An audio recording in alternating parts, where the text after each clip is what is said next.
Hello everyone. आज इस video में हम पढ़ने वाले हैं class 10 chapter number 1 introduction real part. ठीक है, रियल पार्ट का इंट्रोडक्शन आज इस वीडियो में हम पढ़ने वाले हैं। सो रियल नंबर को हम टू टाइप से डिफरेंशिएट कर सकते हैं, डेसिमल एंड नॉन डेसिमल। ठीक है, decimal and non decimal. So non decimal में सबसे पहले आते हैं हमारे natural numbers. Natural numbers is the collection of counting numbers which is denoted by capital N. So capital N is equal to 1 2 3 and up to infinity. Second है हमारा whole number. whole number होता है हमारा, whole number is the collection of natural number. whole number is the collection of natural number including 0. So it is denoted by W. So W is equal to 0 1 2 3 up to infinity. And third is integers. integers क्या होते हैं हमारे? It is denoted by Z.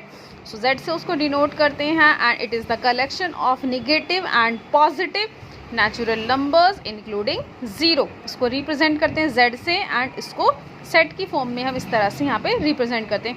Next आता है हमारा positive integers. तो positive integers होता है हमारा natural numbers, it is denoted by Z plus 1 2 3 up to infinity. But हमें इसको बोलने का तरीका अलग होता है। अगर हम पॉजिटिव इंटीजर्स इसको बोल रहे हैं तो यहाँ पे हम Z प्लस लगाएंगे। अगर हम नेचुरल नंबर्स बोल रहे हैं तो हम इसको N से रिप्रेजेंट करेंगे। ठीक है, नेक्स्ट आता है हमारा डेसिमल। डेसिमल को हम टू टाइप से डिफरेंशिएट करेंगे, first rational and second irrational.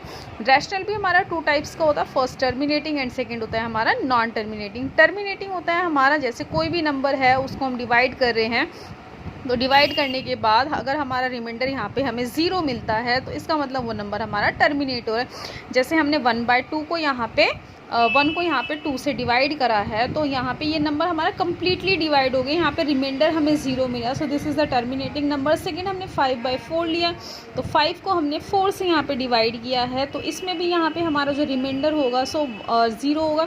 सो इसका मतलब ये होता है कि अगर हमारा कोई भी नंबर है जिसका रिमाइंडर हमें 0 मिलता है तो वो नंबर हमारे टर्मिनेटिंग होते हैं। नॉन टर्मिनेटिंग रिपीटिंग नंबर्स होते हैं हमारे, जहाँ पे हमारा इस तरह के नंबर्स होते हैं। जैसे 1 को अगर हम 3 से डिवाइड करेंगे तो इस तरह के नंबर्स हमें मिलेंगे।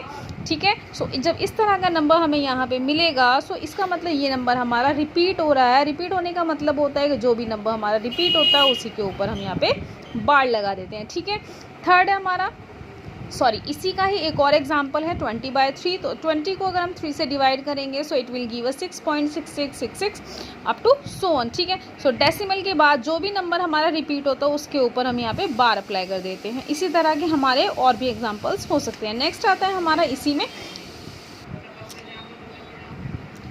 हमारा इरेशनल नंबर। इरेशनल नंबर क्या होता है? इरेशनल नंबर को बोलते हैं non terminating non repeating number. इसका मतलब वो नंबर जो हमारे टर्मिनेट भी नहीं होते हैं और डेसिमल के बाद हमारे रिपीट भी नहीं होते हैं उनको हम इरेशनल नंबर्स बोलते हैं। Like √2 is equals to 1.414। अगर हम इसको इस तरह से निकालते चले जाएंगे तो ये हमारा कहीं ना कहीं हमें ना तो टर्मिनेट होगा ना ही ये हमें रिपीटिंग नंबर्स देगा।